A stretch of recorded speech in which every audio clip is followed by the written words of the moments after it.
A little known fact is that Jews play an important part in Singapore's history.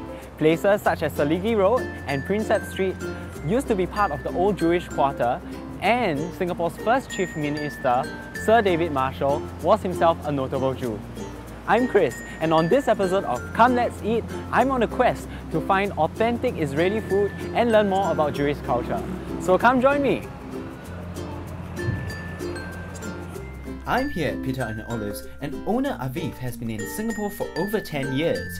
He took a huge pay cut as an IT professional to be a chef, and I find out why. Since young, I love food and I love cooking. It was always a passion for food and cooking. You don't have Israeli food, so I wanted to bring this to Singapore, and I was thinking that Singaporean can love this food. As a Mizrahi Jew, Aviv has a lot of Middle Eastern and Mediterranean influences in his food. The term Mizrahi refers to Jews who descended from Muslim-majority countries in the Middle East. Aviv told me his passion for food started at an early age. As a child, he was the only boy in his class to pick home economics. We tried the falafel first, which is the unofficial national dish of Israel. It can be found everywhere in Israel, and Aviv claims that every Israeli knows how to make it. Falafel from Israel is usually made from chickpeas. However, some falafel from other countries may be used other beans like fava beans, for example. And the falafel in Israel usually is deep fried. So now I'm going to try the falafel.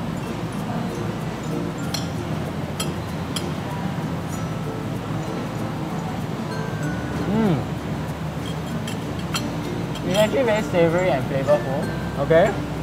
And one thing that I noticed is that it's actually not oily at all.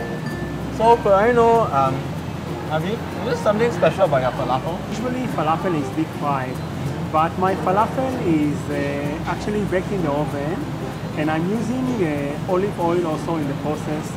So it's like much healthier compared to the normal falafel. Aviv told me that Israeli food is healthy by nature. Israeli food shares the same foundations as the Mediterranean diet. In addition to non-leafy vegetables and fruits like eggplants and tomatoes, it has grains, nuts, and a lot of olive oil, which has been proven to be good for the heart.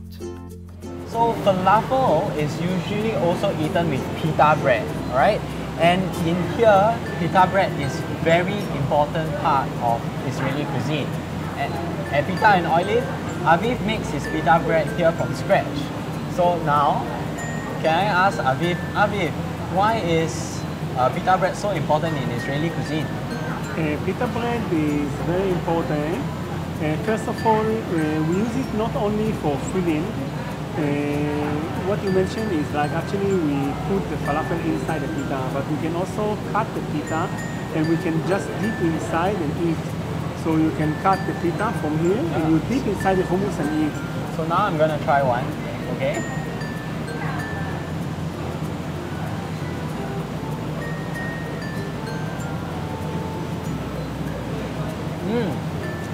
It actually tastes slightly sweet, and it has a very strong taste of, it tastes something like focaccia bread, yeah. It's very tasty and can be used as a great accompaniment to anything. Pita bread is regarded as the world's oldest type of bread and existed as early as over 12,000 years ago. The pocket in the pita bread is made by steam. The steam puffs out the dough, and as the bread cools and flattens, a pocket is left in the middle. Aviv insisted that I try it with the hummus as well. Hummus is a thick paste made from ground chickpeas and sesame seeds, olive oil, lemon, and garlic.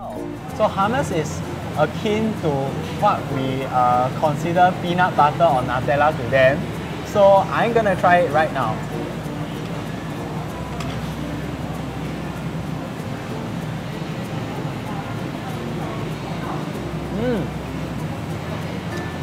There's a very strong, smoky saltiness to it. Quite a strong flavor of garlic. That smoky taste, I think, comes from the tahini.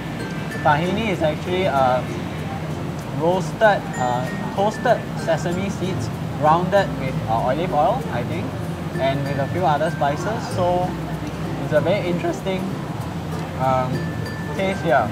It's very good with almost anything, including pita bread. Although its origins are unclear, Israelis take hummus very seriously.